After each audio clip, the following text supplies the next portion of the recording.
రంగం పట్ల విధేయతను ప్రదర్శిస్తానని, విశ్వసనీయతను చూపుతానని చెప్పి ప్రమాణం చేసినవాడు. ఇంకా కార్పొరేటర్ ఆయన ఇంకా కార్పొరేటర్ని అని అనుకుంటున్నట్టు.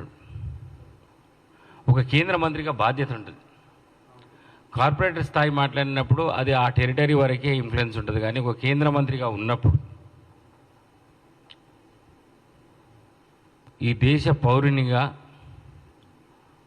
ఒక రెస్పాన్సిబుల్ పొజిషన్లో ఉన్నప్పుడు బాధ్యతాయుతంగా మాట్లాడాల్సిన అవసరం ఉంటుంది. ఎందుకంటే ఆయన మాట్లాడే మాటలు, ఆ స్టేట్మెంటు సొసైటీని ఇన్ఫ్లుయెన్స్ చేస్తుంటుంది. కాబట్టి ఎవరైనా కానీ ఆ స్థాయిలో ఉన్నప్పుడు జాగ్రత్తగా మాట్లాడాలి.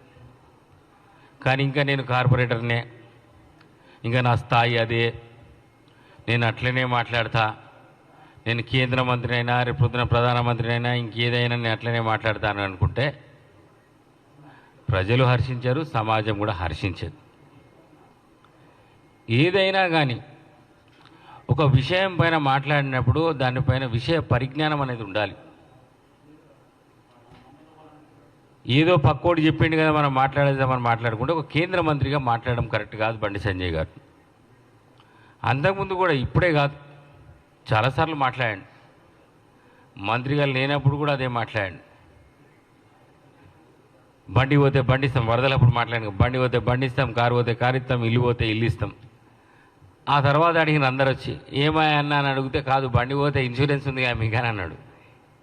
నువ్వు ఇన్సూరెన్స్ మరి నువ్వు ఇచ్చేది ఏంటి, మరి నువ్వు మాట్లాడే మాటలు ఏంటిది, మరి ఆ రోజు హామీలు ఇచ్చినావు కదా అంటే ఆయన అసలు ఏం మాట్లాడాలో కూడా తెలియదు. ఒక కేంద్ర మంత్రిగా ఆ తెలంగాణ నుంచి బండి సంజయ్ ఉన్నందుకు అసలు తెలంగాణ ప్రజలు ఏం పాపం చేసుకున్నారో కానీ ఇట్లాంటి మంత్రి ఉన్నాడు. చాలా మాకు కూడా గర్వంగా ఉంటుంది, మా తెలంగాణ ప్రాంతం నుంచి ఓ మంత్రి ఉన్నాడని చెప్పేసి. అది కూడా బలహీన వర్గాల నుంచి ఉన్నాడు, చాలా ఎదిగిండు. కానీ ఆయన బాధ్యత లేకుండా మాట్లాడుతున్నాడని ఒక బాధ కూడా కలుగుతుంది. నిన్న ఆయన మాట్లాడుతూ ముస్లింలని బీసీల్లో చేస్తే మేము ఒప్పుకోం, ఆ స్టేట్మెంటు పక్కోళ్ళతో ఎవరితోనైనా మేధావులతోనే మాట్లాడి అసలు ఈ స్టేట్మెంట్ కరెక్టేనా, మనం ఇస్తే కరెక్టేనా, ఒక కేంద్ర మంత్రిగా ఉన్నప్పుడు ఒక స్టేట్మెంట్ ఇచ్చే ముందు అసలు ఏం జరుగుతుంది, ఇప్పుడున్న పరిస్థితులు ఏంటిది, బీసీ రిజర్వేషన్లు ఏ విధంగా ఉన్నాయి, మండల్ కమిషన్ అంటే ఏంటిది, ఇవన్నీ కూడా అవగాహన చేసుకోవాల్సిన అవసరం ఉంటుంది. ముస్లింలకు రిజర్వేషన్లు ఇస్తే మేము ఒప్పుకోం, బీసీలో చేరిస్తే ఒప్పుకోం. మరి మండల్ కమిషన్ అనేది మండల్ కమిషన్ వాళ్ళు రిపోర్ట్ ఇచ్చినప్పుడు చాలా స్పష్టంగా చెప్పారు, ఈ దేశంలో 52% బీసీలు ఉన్నారు, ఓబీసీ. 52%లో హిందూ బీసీస్ అప్పుడు ఆ రోజు డివిజన్ అప్పుడు చెప్పారు, చాలా స్పష్టంగా బ్రేకప్ ఇచ్చారు. హిందూ బీసీలు 43.7% ఉన్నారు, ముస్లిం బీసీలు కూడా 8.4% ఉన్నారని చెప్పేసి ఆ రోజు మండల్ కమిషన్ రిపోర్ట్లో ఈ దేశవ్యాప్తంగా ఉన్నారని తేల్చింది. వీళ్ళంతా కలిపి 52% ఉన్నారు. ముస్లిం బీసీస్ అండ్ హిందూ బీసీస్ కలిపి backward classes, not caste, backward classes, వెనుకబడిన తరగతులు 52% ఉన్నారు. మేము లెక్క పెడితే 52% వచ్చింది.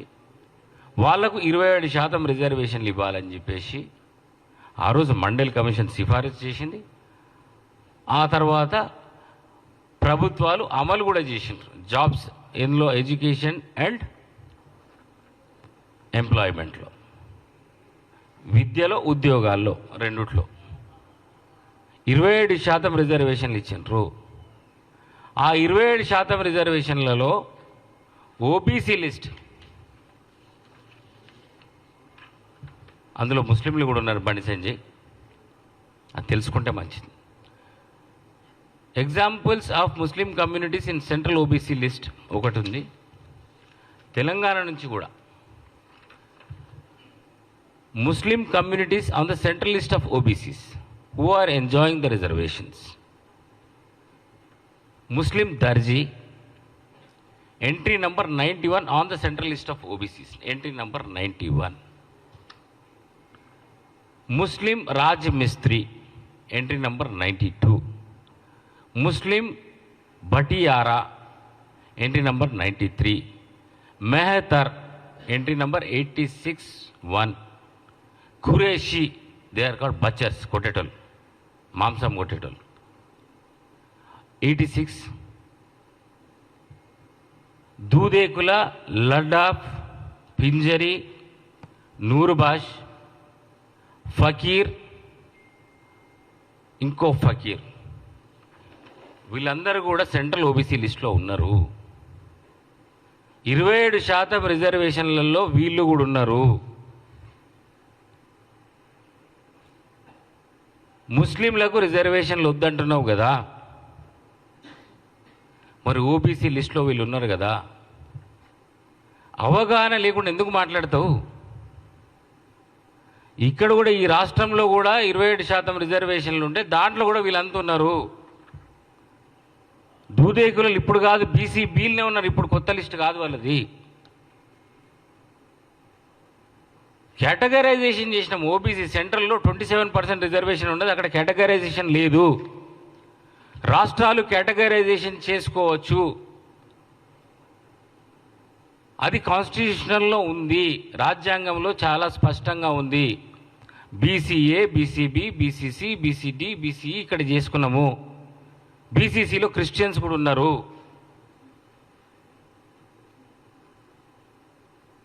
మరి ఇప్పుడు ఏమంటావు బండి సంజయ్? ఈడబ్ల్యూఎస్ రిజర్వేషన్లు 10% తీసుకొచ్చారు కదా, ఈడబ్ల్యూఎస్ రిజర్వేషన్లో కూడా అక్కడ ఓసీలతో పాటు ముస్లిం ఓసీలు కూడా ఉన్నారు. ఎవరైతే ఓబీసీ లిస్టులో లేరో, ఓబీసీ లిస్టులో, ఈ సెంట్రల్ ఓబీసీ లిస్టులో లేరో వాళ్ళు ఈడబ్ల్యూఎస్ లిస్టులో ఉన్నారు, వాళ్లకు రిజర్వేషన్లు ఉన్నాయి. మరి ముస్లింలకు రిజర్వేషన్లు మీ పార్టీ, మీ ప్రభుత్వమే కల్పించినప్పుడు మరి వాళ్ళ ఏం మాటలు మాట్లాడుతున్నావు ముస్లింలకు రిజర్వేషన్లు వద్దని?